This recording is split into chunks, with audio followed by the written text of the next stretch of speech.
News ચેનલમાં હું જલ્પા જેઠવા આપનું હાર્દિક સ્વાગત કરું છું. પ્રસ્તુત છે આજના મુખ્ય સમાચાર. રાજકોટ ગેમ ઝોન અગ્નિકાંડમાં શહેરના એડવોકેટનું અવસાન, અન્ય યુવાન લાપતા, એસોસિએશને આપી શ્રદ્ધાંજલિ. શહેરના આનંદનગર અને વડવા જિનાલયની સાલગીરી. ભાવનગર યાર્ડમાં અનાજ કઠોળની હરાજી બંધ રહેશે. કાળઝાળ ગરમી વચ્ચે ડેરી રોડ વિસ્તારમાં વીજળી ગુલ થતા આક્રોશ. શહેરમાં ઉષ્ણતામાનનો પારો ઉચકાયો, કાળઝાળ ગરમી. ગાંધી સ્મૃતિ નજીક આવેલ કે મોલને સેફટી મામલે સીલ. નમો લક્ષ્મી અને નમો સરસ્વતી યોજના અમલી. આજથી શાળા કક્ષાએ ફોર્મ ભરાશે. યુનિવર્સિટીના 1696 વિદ્યાર્થીઓને પ્રથમ દિવસે ડિગ્રીનું વિતરણ.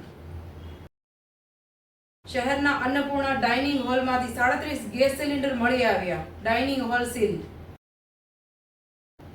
જિલ્લાના જેસર તાલુકાના સાતાનાનેસ ગામે વીજ પોલ બાબતે યુવક ઉપર પાઇપ વડે હુમલો.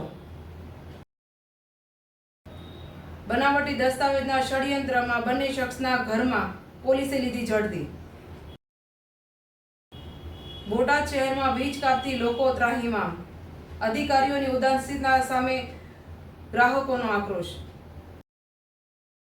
દહેજ ભૂખ્યા સાસુ સસરા અને નણંદ સામે પોલીસ ફરિયાદ. બોટાદમાં પરિણીતાને સાસરિયાએ પાઇપ વડે કર્યો હુમલો. પાલીતાણા ટ્રસ્ટ સામે છેતરપિંડી કરનાર 4 શખ્સોના આગોતરા જામીન રદ.